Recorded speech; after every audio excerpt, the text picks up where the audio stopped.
demokrasi di Indonesia ini sedang berkembang menuju titik yang lebih baik, asal unsur-unsur kebudayaan, ketimuran kita, keramahan kita, itu tetap harus dijaga. Oleh karena itu ya, kita di PSI ngerasa bahwa memang butuh sosok anak muda untuk memimpin bangsa ini. Saya cukup berkeringat 4 tahun ke depan untuk meyakini bahwa saya mau.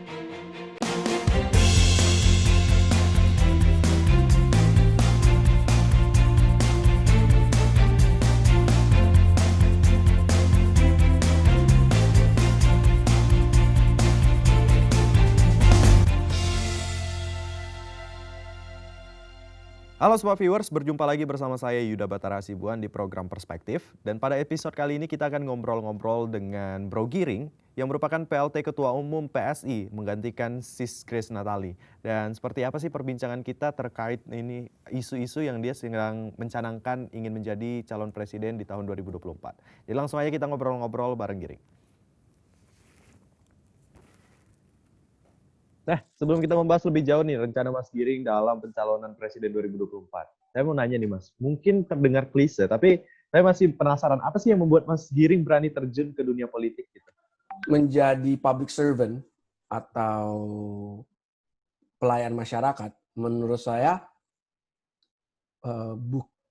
bukan hal yang harus dipikirin masuk ke politik itu hal yang mengerikan. Kalau memang masuk ke politik hanya untuk mementingkan kepentingan kelompok dan kepentingan diri sendiri, ya itu bisa jadi hal yang mengerikan. Tapi kalau awal niatnya, doa awalnya adalah menjadi pelayan masyarakat, bekerja untuk masyarakat, menurut saya itu insya Allah sih akan lancar sih, Bos. Oke. Yang paling penting fokusnya dulu awalnya apa. Dan memang di PSI, orang-orang yang masuk ke Partai Solidaritas Indonesia adalah anak-anak muda yang ingin sekali menjadi pelayan masyarakat dan ingin benar-benar memperbaiki pelan-pelan sistem perpolitikan di Indonesia. Oke, berarti tujuan utamanya hanya ingin melayani Mas ya, melayani rakyat Indonesia, memberikan perubahan gitu ya. Kita sih kurang suka dengan kata-kata perubahan ya. Oh. Kita lebih suka kata-kata perbaikan. Perbaikan. Oke, kayaknya lebih better perbaikan sih. Oke, saya setuju itu. Nah, tapi kan kalau kita misalnya pengen terjun ke satu bidang gitu, apakah yang menjadi pegangan Mas Giring ini atau background untuk menapaki dunia politik itu? Untuk pertama kali terjun itu, apakah ada pegangan sebelumnya, punya pengalaman atau bagaimana? Kalau pegangan, kalau di politik lah ya, menurut aku yang paling penting adalah pengalaman manajerial satu, ya kan? Bagaimana waktu itu saya membangun perusahaan saya dari nol sampai sekarang. Habis itu di saat bersamaan juga saya juga mencoba mendorong pelan-pelan industri e-sport sampai akhirnya menjadi industri yang seperti ini sekarang. Terus kalau ditanya apakah punya pengalaman berpolitik, ya kemarin saya sudah sempat nyalek juga dan juga berorganisasi di Partai Solidaritas Indonesia. Tapi kalau melihat tentang apakah siap menjadi pemimpin Indonesia, saya banyak belajar dari Pak Jokowi, saya banyak membaca buku presiden-presiden Amerika Serikat yang saya kagumin. Contohnya ada Abraham Lincoln, ada Teddy Roosevelt, habis itu juga ada Obama.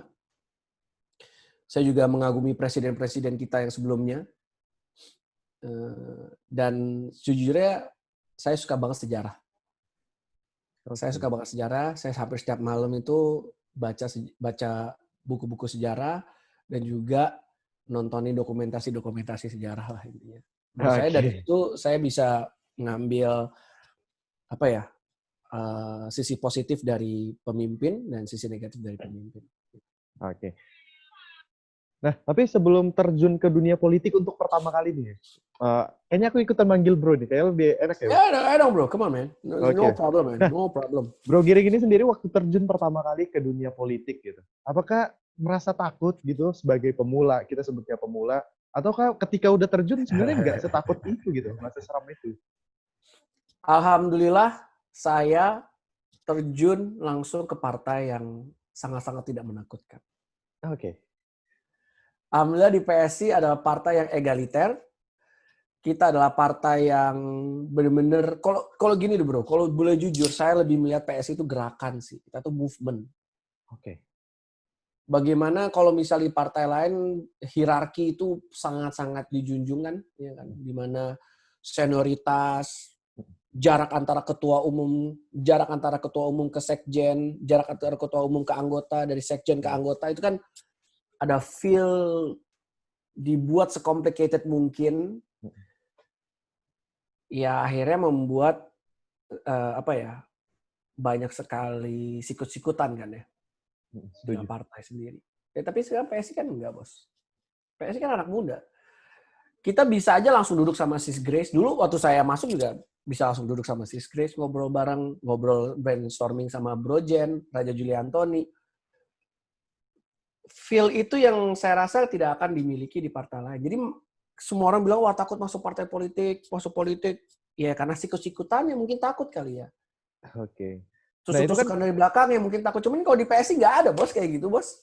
Nggak ada oke. sama sekali. Gitu. Nah itu kan mungkin lingkupnya partainya Bro Giring sendiri nih. Tapi kan kalau kita berbicara tentang politik bukan hanya sekedar partai kita gitu. Kita juga ada partai-partai lain yang kita adu argumen, adu kebijakan gitu. Nah itu gimana tuh? Ya kalau adu argumen, ya kita kan setiap partai kan sudah punya platformnya masing-masing lah ya. Setiap partai sudah punya DNA-nya dan rasanya masing-masing gitu. Jadi kalau menurut saya mau adu argumen, kalau misal argumen itu bagaimana caranya memberikan yang terbaik buat bangsa dan negara ini, menurut saya sih fair-fair aja sih. Oke. Tapi ujung-ujung gini bro, apa yang kita tonton di TV, orang masuk ke beberapa tayangan di TV, terus adu argumen dan lain-lainnya gitu. Dampak besarnya sih bukan di situ sih bos. Dampak besarnya adalah bagaimana anak muda bisa masuk ke dalam kursi-kursi DPRD, DPR RI, atau mungkin nanti eksekutif, dan benar-benar bikin kebijakan yang pro masyarakat gitu. Jadi sebetulnya yang teman-teman tonton argumen-argumen di TV atau di sosial media mah, menurut saya itu cuman showbiz dari politik aja. Yang asli Oke. adalah kayak ketika kemarin, ketika DPRD fraksi PSI walk out dari rapat pertanggungjawabannya Pemkot DKI Jakarta, karena dari beberapa bulan sudah minta Excel file tentang mereka ingin menyisir anggaran agar bisa mengetahui mana yang benar, mana yang salah, nggak dikasih-kasih. Dan ketika mereka masuk ke ruang rapat, tiba-tiba mikrofonnya mereka tidak ada mikrofon sama sekali di meja, akhirnya mereka nggak bisa ngomong. Ya itulah anak muda di situ mereka walk out, ini ngapain gitu? Ini udah nggak bener nih kayak begini. Masa pemerintahannya seperti itu gitu kan? Itu Oke. bos. Itu yang menurut saya yang paling penting di politik itu bukan masalah debat-debat yang kita tonton di TV, bukan itu. Oke, oke, setuju. Nah, tapi Mas balik lagi nih ya. Kalau waktu Bro Giring sendiri nih terjun ke dunia politik, karena kan awalnya kan kita kenal Bro Giring ini sebagai seorang musisi gitu. Apakah dapat dukungan dari keluarga, teman-teman, bahkan kedua orang tua? Kalau orang tua sih pasti dapat dukungan, ada istri juga dapat dukungan sih. Saya nggak mungkin lah bisa melangkah sejauh ini tiba-tiba mencalonkan diri menjadi presiden kalau merekanya setengah-setengah, ya nggak mungkin lah bro. Tapi apa ketika mengucapkan saya ingin jadi presiden gitu, apakah mereka lempeng aja gitu? Oke-oke aja. Ya kaget lah bos. Pasti Ya kaget kaget kan? lah. Ya iyalah nggak mungkin lah manusia normal. Yang aku mau jadi presiden nih. Oh ya oke, good luck. Ya nggak mungkin lah bos. Semuanya pasti semua kaget. Dan kita mungkin gini ya bro ya. Dari awal kan hidup kita itu kan sudah ada di spotlight lah ya. Oke. Misalnya saya sama istri saya kan juga seorang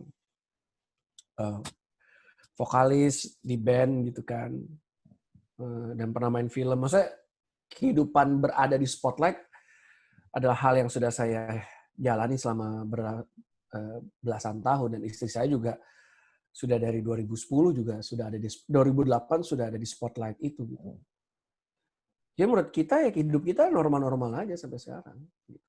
Ya kita tetap bangun pagi, ngurusin anak sekolah, terus habis itu tetap hidroponik, tetap yoga, dan bekerja sampai malam. Ya udah normal aja, nggak ada yang berubah kok.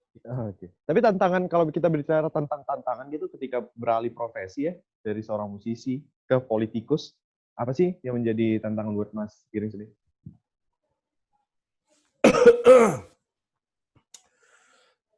Kalau memimpin partai balik lagi ya, Hmm. itu apa yang sudah saya pelajari selama bertahun-tahun memimpin perusahaan, saya coba masukin di situ sih, kayaknya sih insya Allah sih oke.